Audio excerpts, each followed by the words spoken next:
Hi there. That was fast. It acted like it wasn't going to hook up, and then it did. So, hi. Welcome to another episode of 10-Minute Grammar. We are on episode number 14, and I did the whole 10 parts of speech in order series introduction, right? And then I had a few episodes of my writing tips for every grade. And we are going to get back to that, but today I want to move over to a different topic, and that is elementary poetry writing.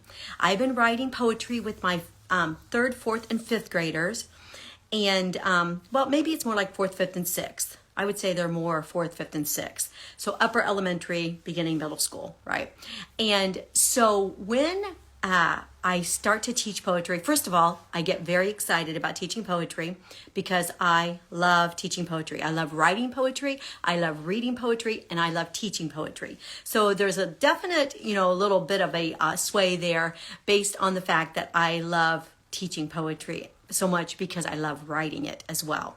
And so that kind of gives me a little bit of an edge to help my kids write better poetry and to help them with the syllabication and the lining up and all of that, because that can be very, very challenging for all poets, right? And not just fourth and fifth and sixth graders. So here are 9 steps that I go through when I teach elementary poetry. Hopefully I'll have time for all 9 of them in 10 minutes. Okay, number 1, the first tip is to remember that teaching poetry is a process. It's not a one and done.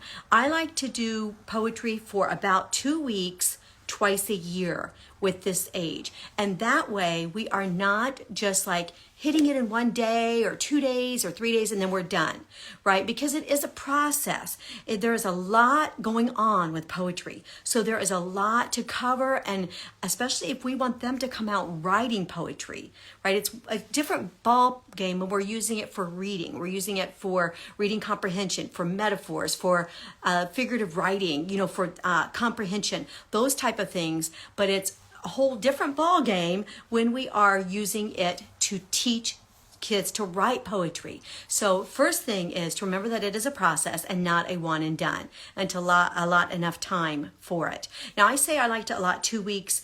That is not 2 weeks nonstop, because my language arts program, it has all elements of language arts woven throughout it. So they are still, while we're writing all the time, no matter what kind of writing we're doing, they are still doing their copy work, their spelling, their editor duty, their vocabulary, their grammar, their spelling practices, dictation, all of those things. So I'm not saying that we do nothing but poetry for 2 weeks, but that is our writing emphasis for 2 weeks.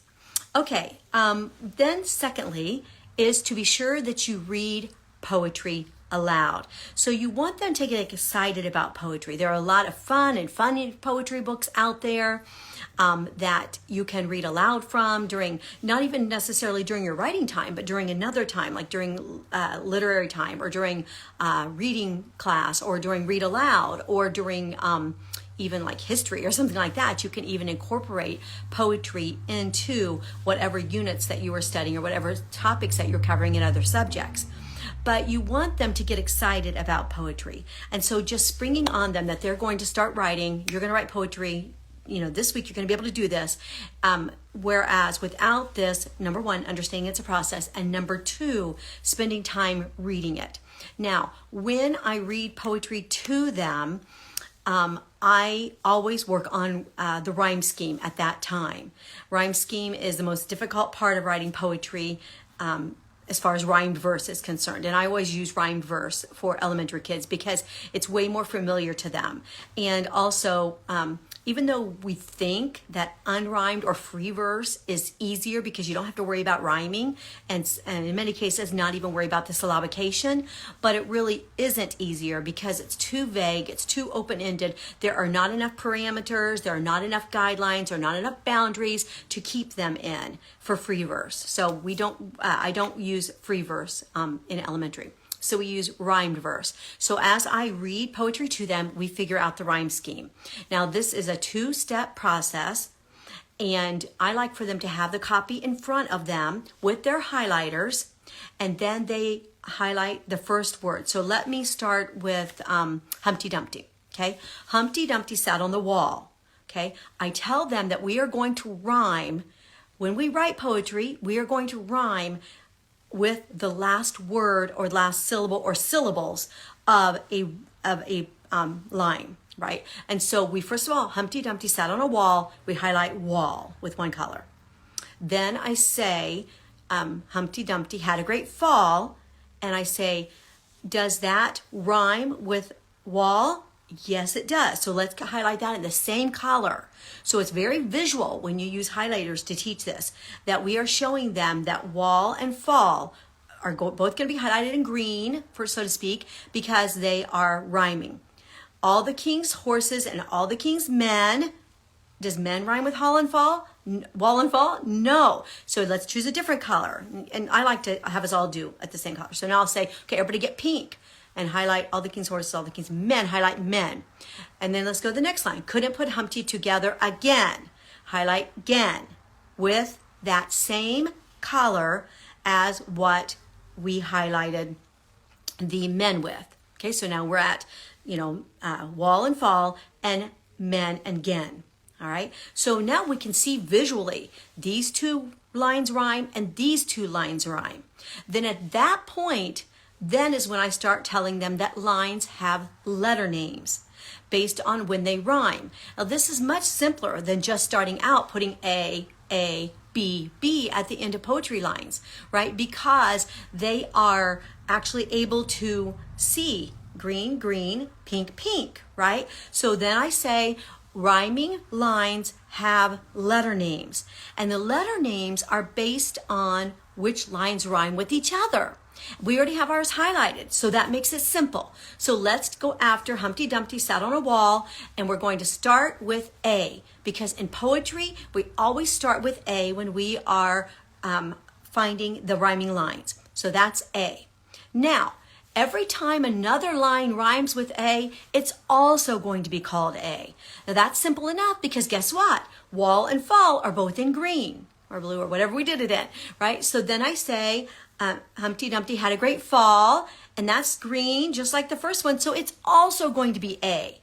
So every line that rhymes is going to be the same letter name. So far we have A and we have A. And then we go down and I say all the king's horses and all the king's men. And then I say men does not rhyme with the other two. It's a different color. So what's after A? B. Right, now we're going to write B after this one. So the first two lines rhyme and the next two lines rhyme. And then we do the same thing with couldn't put Humpty together again, and it is also B. So then they have a poem in front of them that they have marked with AABB, and I tell them this is called an AABB poem. Why is it called ABBB poem? And they all know, because it's highlighted and it is letter named. All right, then the other part of rhyme scheme that is pretty difficult for small children, so you want to be sure to do this together with them, and that is figuring out the syllabication. I tell them that poems rhyme because they have rhyming words at the end or rhyming syllables at the end, and because each line is almost or exactly the same number of syllables as the one that it rhymes with. So then we start counting. Humpty Dumpty sat on a wall. 8. And I have them put 8 in parentheses after their A. Humpty Dumpty had a great fall. Also 8. Look at this, guys. A and A both have 8. That's what makes them rhyme so well. Then we go to the next one. All the king's horses and all the king's men. That's 10. We put that in parentheses. Couldn't put Humpty together again. That is also 10. All right. So now we have an AABB rhyme scheme with 8, 8, 10, 10. And then I say, you know what? Most poetry is like 8 to, it's within a range of each other. So they go together. So notice how this is 8 and this is 10. So that means that if we were to continue this poem, we'd want to stay with that 8 or 9 or 10, because then they all sound better together. And then I give them an example of one that doesn't sound right together. So I will say, let's go back to the first line. Humpty Dumpty sat on a wall. All right, that's 8 syllables. Now, if we mess up the syllabication so that it's not 8 or 9 or 10, it's not in that range that makes it sound right. It will sound like this. Humpty Dumpty sat on a wall. Humpty Dumpty had a terrible, bad, horrific fall. Humpty Dumpty had a terrible, bad, horrific fall is 14 syllables. We can't have something that's 8 and something that's 14 because they don't sound right together. Are you following me so far? All right, so far we are into 3 steps out of our 9. So looks like we're gonna have a part 2. All right, so here we go. First of all, remember that it is a process. It is not one and done. Read poetry to them and let them have it in front of them while you are going through the rhyme scheme with them. I'm going to talk more about choosing these poems next week, but just suffice it to say you want them very, very, very, very simple. You don't want like an A, B, C, C, D, or something like that. Not at this level. You want it to be, at this beginning part, you want it to be couplets. That's A, B, B. Okay, you want those to be couplets. All right, and so then as you read poetry and they have that in front of them, you help them learn to figure out the rhyme scheme by highlighting the last syllable and then the syllabication of each line to show that there is a range that they go with and focusing on rhymed verse. All right, next week for episode number 15 of 10 Minute Grammar, I will give you the remaining 6 tips for this. They're not as long as this because definitely the rhyme scheme, the syllabication, all of that is very, very intensive, very labor intensive with small children. So just read a poem, do one, the next day read another poem and do the syllabication and the rhyme scheme of that and so forth, making it fun. And also read some out of some silly books like Where the Sidewalk Ends or what is that one that's so funny about the president? It's got Donald Duck or something. I can't remember what it's got. Daffy Duck. Anyway, all kinds. I've got all kinds of poetry books. I love poetry books, so I have a ton of them.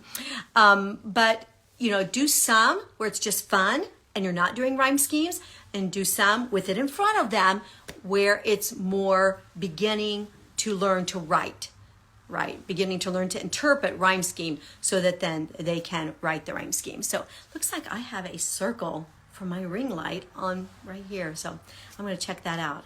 I may have to re-record. Anyway, thank you for joining me for another episode of 10 Minute Grammar, beginning poetry writing with upper elementary students.